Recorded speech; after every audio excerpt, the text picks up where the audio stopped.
Pleasure, Norrms Mc Namara, to be able to interview you here for our Voices with Dementia. So welcome, Norrms Mc Namara, to Voices with Dementia at the Caregiver's Voice. Thank you very much, Brenda, and thank you for inviting me. It's nice to actually finally meet you face to face, as they say. Yes, we've known each other virtually via Facebook, via emails. We have featured you on the Caregiver's Voice since 2011. For our viewers who want more information about Norrms, all you have to do is do a search for NORRMS, and you'll find 13 articles so far from 2011 about Norrms Mc Namara. And I want to begin with your diagnosis. And before that, Norrms, what were you doing in terms of your occupation before you even had the diagnosis? What was your occupation? My occupation, I was the manager of what we call a DIY store, or I believe what you guys would call a hardware store. Right, a do-it-yourself. Yeah, and I love my job. I love meeting people. I love talking to people. So for me, it was my dream job. And unfortunately, I was diagnosed with heart failure first, before I was diagnosed with dementia. So I had to finish. It's interesting because when you were diagnosed with dementia, and this was in what, 2008? It was about 10 years ago now, right? Yeah.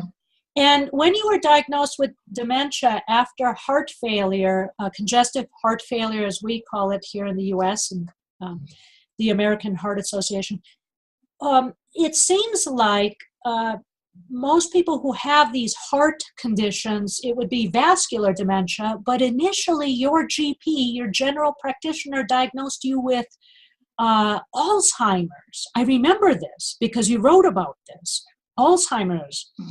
And then you were so active in helping people be more aware with Alzheimer's, and then you experienced a downturn in your health because you were being prescribed medications for Alzheimer's. I remember. Exactly, yeah. I mean, you nearly died. You nearly died. And then you went back to another GP appointment who just said generic dementia, if I recall. And then after that, you finally received the diagnosis of Lewy body dementia. And this had to be somewhere around 2010, 2011, 2012. I don't recall exactly, and it doesn't matter. 2012. Yeah. But I mean, here you are, having been living with Lewy body dementia for the last 6 years and continuing, and as you say, you will fight so long as you can and remain strong. So tell me what that was like. Here you are, a manager of a hardware store, you suffer heart failure, you're later diagnosed with dementia. Talk about 1-2 punch. How did you rise up from that? Well, it was also the hardest thing to rise up from, because I was diagnosed with a heart failure, and like you said, a few years later it was the dementia. And I honestly thought that everybody had it in for me, the whole world and universe had it in for me. I lost my father and my grandmother to dementia. So I suppose deep down I must have known that it could happen, but as we're all humans, you think, well, it will never happen to me, you know? We're all the same, you know, we always think like that. But the support I had and the family, and I always remember the turning point. I went, do I think a diagnosis of dementia and depression walks hand in hand? Yes, I do, because when you're told that when you're told you have a disease that is terminal, that is no cure for, then I think depression happens anywhere, because it's such bad news. But I always remember the turning point when I was at my lowest, and my wife Elaine, who I call my angel, sat next to me and said, Norrms, you've got two choices. you can either sit there and feel sorry for yourself, or you can get up off your backside and try and do something about this. Now, we don't do sympathy in our family. We do empathy, but we don't do sympathy. And I think that was a turning point, because two of the children were there and they said, come on, you can fight this. And I think I knew then I was on a mission, and just to give it my best. I become worse and worse. And then I started having hallucinations, and I started having night terrors. And my wife, who's been a carer for 35 years plus, professional carer, knew it wasn't Alzheimer's. So she took me back to the doctors and said, you need to look at him again, because this is happening. And at the same time, we had him. Kudos to Angel Elaine for having the wisdom, and kudos for caregivers for stepping in and helping.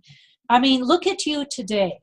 And before we get too far ahead of ourselves, I do want to explore some of the things that you've been doing, because Norrms, and for those who don't know you yet, when I call you Norrms, your name is Norrms Mc Namara, but the affectionate term all of us call you, I don't know where it started, maybe your grandkids, but it was Norrms. It's just the term we use. And how did that name start? Norrms. Well, it's a very short story, actually.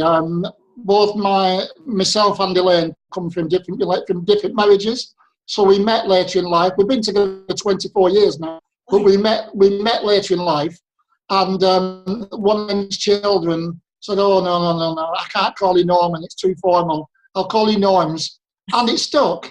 And I've been called Norrms now for the last 22 years. So, but the spelling with the two R's, how did that come in?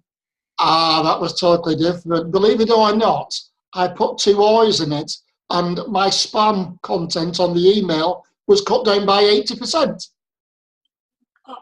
Oh, okay. So instead of Norrms, which was treated spam, Norrms. Cool. Hey, yeah. I have never heard that story before, so thank you for sharing that here. Now, I want to go into the biggest part of your life right now, which is your accomplishments, Norrms. I mean, there are too many. I mean, no, there's never too many, but there are too many to cover in the brief time that we have here. So I want to just dance along the highlights. And I mean, I look at the impact that you have. One man who was the manager of a hardware store before he experienced heart failure and then was diagnosed with dementia. And here you are, you have had a global impact through the Purple Angel organization, which Jane Moore designed for you, and you guys have enjoyed a wonderful time with that. You've received a trademark in 2014 for the Purple Angel symbol, but you've done so much. I mean, when Prime Minister Cameron, former Prime Minister Cameron of England, invites you to sit at the table to help with policy and looking at how we can look at managing dementia care and also health care in the UK. I mean, that says a lot in terms of one man's remarkable achievements. So share with our viewing audience some of the things that you want to just focus on. And I know this might seem like a pounding on your chest of achievements, but I do want you to share some of these because you've worked very hard to achieve these. It was a great step forward and a great honour to be invited to Downing Street and to sit at that table next to David. Funnily enough, we met 3 times in the same year, and it was just strange how it happened. But for a person living with dementia to be sat at that table, whereas for years and years they've always asked everybody else and not the people living with dementia, it was a massive step forward. And I think that was the start, not because I was there, but I think that was the start of the government and other people recognising that if you involve people with dementia and you include people with dementia and ask them what they want for the futures, how the policies want to work out, what they would like to see for the future and for the future of the people who's going to get diagnosed. I think that is so very important. That was obviously one of the big highs. I love history, so I just loved Downing Street. I That's was amazed. Well, and it's important because here in the US, we went through a phase, and we might still be there, where people with dementia would sit on these panels, these policymaking panels, but they felt like token people, and there was really no consistency. So I think it's important, especially since I've been involved in this field since the 90s, when people with dementia wouldn't even be able to speak.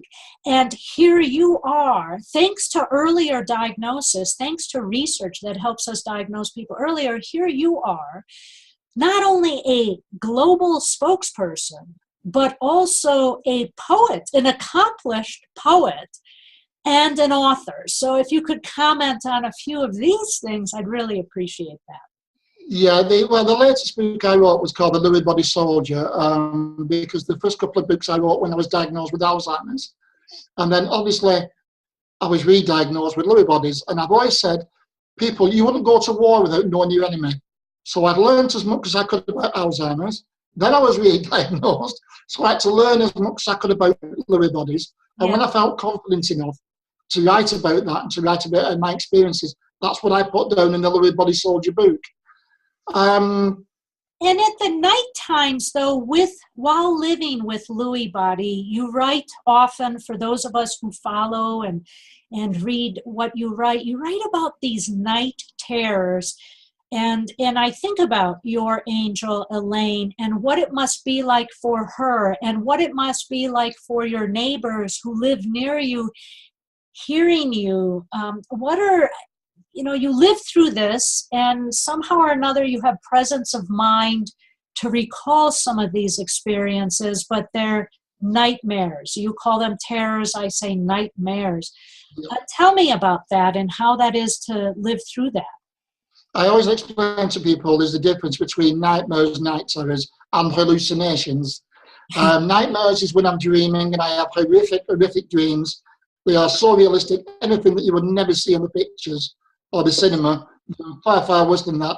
Hallucinations is a different beast. Hallucinations is when I open my eyes and I actually get up and I start to people in the room. I start to try and save children drowning in a well, and I see gallons and gallons of blood everywhere, and I scream at the top of my voice.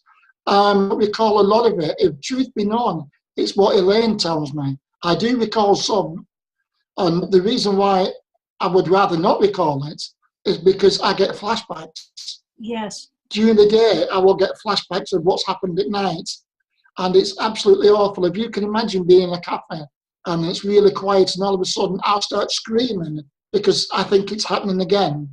People don't see Lewy bodies. I worry for Elaine, though, too, because here in the U.S., if we had a neighbor who was screaming, we'd call Adult Protective Services and say, what is Elaine doing to this man? Or what is this man doing to Elaine? And have you talked to your neighbors? We live in what we call sheltered housing. So it's an extra care. So, yeah, we have very close neighbours. The walls are like paper. Unfortunately. But we have carers on site, or caregivers on site 24 hours. So if ever it gets that bad, Elaine can pull the bell and people can come round. They are thankfully very understanding, and there are people, unfortunately, near us who are worse than me. Wow. So they don't tend to notice what goes on. Oh, Norms, that is just... So you're telling me then the place that you and Elaine live right now is more of a caregiving, like we in the U.S. would call it residential care, assisted care, memory care, where you have some help. Okay, all right. Yeah.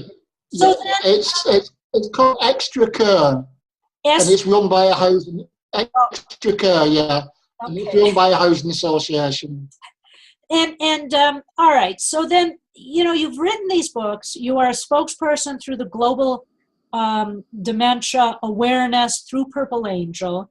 You also host annually the RAD, W-R-A-D, which occurs in March of every year. And this is World Rock Against Dementia. So every year it gets better and better. Can you tell us a little bit about that? Yeah, World Rock Against Dementia was actually started. Rock Against Dementia was started in your country, in America. And yes, it all started in America. The Rock Against Dementia is an American idea. I've never said otherwise. But World Rock Against Dementia was an idea that myself and Wayne Mesker from Alive Inside got together. Because he'd heard about the Purple Angel. He wanted to become an ambassador. So I said, well, why don't we change this from just being in America to around the world? I said, we're now based, after 4 years, we're now based in 56 countries around the world, the Purple Angel. We have over 860 Purple Angel ambassadors globally. Why can't we do something that's a worldwide event once a year in March and get the whole world to join in? It's got bigger and bigger every year, and there is nothing like it in the world. This is the biggest dementia awareness raising event the world has ever seen, and it's getting bigger year after year. It's awesome, and I think about how you began with Dad, DAD. I think it was Dad Against Dementia Awareness Day. Yeah, on the 21st of September, and it was humble beginnings, and you've just expanded, and wow. All right, and then now you also have a new series on YouTube called Dementia, Telling the Truth. Can you tell us briefly about that before we move on? Yeah, of course. Yeah. The reason why I did tell the truth about dementia is quite simple, because we've come so far in the last 10 years. We really have come on leaps and bounds. We're far in front we used to be, but yes, still nobody is telling the truth about it. We had a friend of ours who actually runs a care home and runs a care company. She sends carers out to homes. Her mother died of dementia, and she says to us, nobody told me she would become incontinent. Nobody told me that she would cry at night. Nobody told me she would wonder. And when I look round, nobody's still talking about this. So if you come to the YouTube, you will hear me telling the absolute truth of what actually happens when you have dementia. It's not pretty sometimes, but it's the truth. I don't do it to scare people. You can switch up if you like, but it's there if anybody wants to use it. We deal in the profession, I say, for the last 20 years, I have been involved in a profession that nobody wants to talk about or deal with until it strikes them directly head on. And I often talk with professionals, county agencies, who say, Brenda, how can we intervene sooner? How can we get people engaged sooner? And we can't, because people are doing this. It's like, no, not ready, don't want to talk about it. I mean, I've been hearing in some places that being diagnosed with dementia is a fear greater. Well, people use the term Alzheimer's, being diagnosed with Alzheimer's, which is the leading cause of dementia. It says, yeah. Is the greatest fear greater than dying. So I'm guessing that being diagnosed with dementia is somewhere up there with the fear of speaking, because fear of speaking has also been said that people fear that more than dying. But let us then now turn to look at your advice. And we talked earlier about that I wanted to interview your angel Elaine, but you have told me no, she doesn't really do these things. So I just want to put it out there that I did want to interview her. So I'm going to ask you directly, from your point of view, what is your advice to us, as you call them in the UK, carers, and they call it in Australia, and we call it here in America, caregivers, and we also call it care partners. What is your advice for us to cope with, help you better, empower you? What is your advice along these lines? My advice would be to caregivers and carers is, first and foremost, and the Purple Angel is not political, but first and foremost, do not listen to the politicians. Do not be swayed by what you're supposed to say and what you're not supposed to say. because you will feel, you know it's right when you say it. You've got the heart to be a caregiver. You know it's right when you say it, you know it's not, you don't need swaying by anybody else. The other thing I'd like to say to caregivers is, some of them, it's a job that they never wanted in the first place. Right. You know, and never ever doubt themselves, because whatever they're doing their best. You guys out there who are caregivers are doing your best. Never doubt that. You cannot do any more than you're doing. You are not superhuman. You know, nobody is. But you're doing your best. But never doubt that if it wasn't for you guys, the whole economy in many countries would collapse. Because there's paid caregivers and there's unpaid caregivers. And if anybody stopped doing it, the whole economy will collapse. Never doubt how important your job is. What I would ask when you're looking after people with dementia is just always remember that, I always say in my presentations, no matter how annoying it is, when they ask you 20 questions within the hour, and it's the same question, to them, it's the first time they've ever asked it. Yes. They don't remember asking it 19 times before. Yes. So when you see the shock on your face, and sometimes some caregivers say, do you know, you've asked me that 30 times today? You know, yeah, exactly. But we're human. Yes. We're human. Don't put yourself down because of that. But please do, and try remember not to say, you've told me that 30 times. Just give them the same question or use distraction techniques. Wow. What you have just said is so powerful, so empowering. And thank you so very much for making these points, Norms. I really appreciate it, because you're right. We doubt ourselves. We suffer guilt. We're constantly questioning ourselves. We don't know if we're doing enough. We're on a learning curve and we keep learning, but still, you know, are we doing the right thing? And thank you for talking about this more as a partnership instead of this. Thank you. You're welcome. You're welcome. And I want to then ask you, well, is there anything else before I ask you the final question? And then I want to open it up for your final comments. But do you have any other advice for carers or caregivers? For carers and caregivers, is I always say, deep breath at all times. Take a deep breath, and breathe.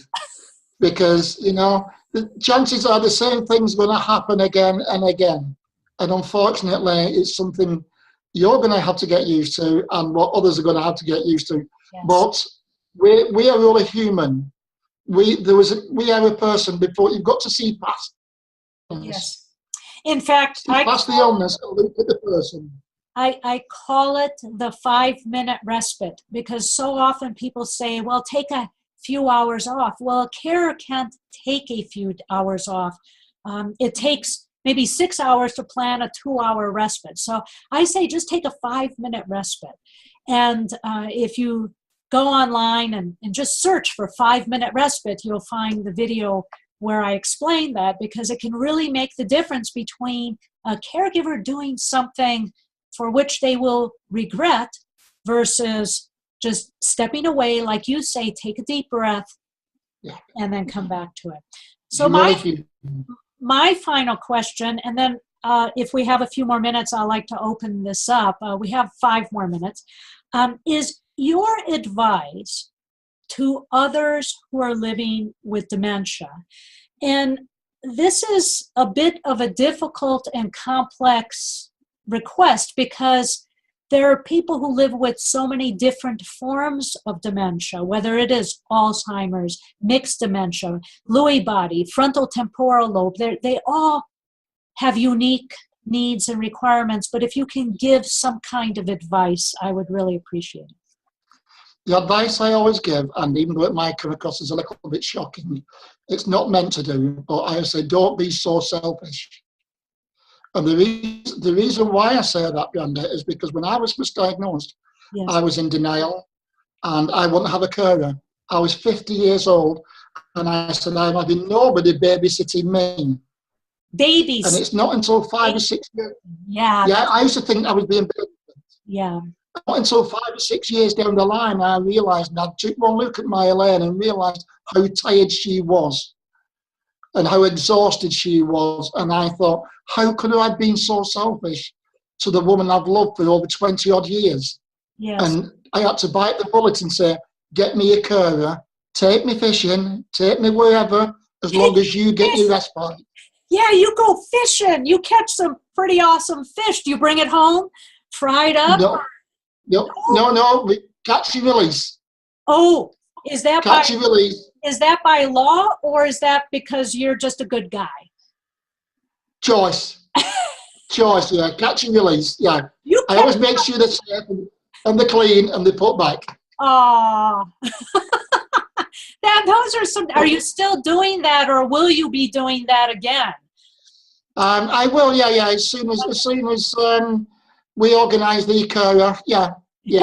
I know you've got a lot on your hands here to do, so it's hard. So, are there any other closing remarks before we call it a end to our very moving time?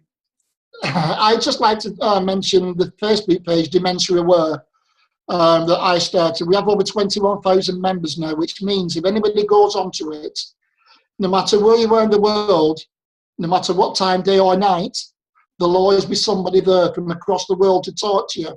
So don't ever feel on your own. That's people with dementia and caregivers as well. And I always feel... Norrms, that is on Facebook, right? In fact, I just saw that today. Dementia Aware. You're right. You have 21,000 members and growing on that Facebook page. Yeah, they're members. They're not likes. They're members. They're accepted. And there's always an ear to listen. There's always someone to listen. And what I'd like to say is I always finish usually like this, that I do what I do because I enjoy what I do and I'm passionate. And I believe that there is a cure around the corner. We know there's not one at the moment, but I believe there's a cure around the corner. I couldn't do what I do unless I believed there was a cure coming around the corner. I couldn't look at my children in the eyes. But the most ironic thing is, Brenda, that on that day, on that wonderful day, when the cure arrives, dementia itself will become just a memory. Yes. How ironic is that? Yeah, that's powerful, and I have nothing more to add to that, Norrms. Thank you so very much.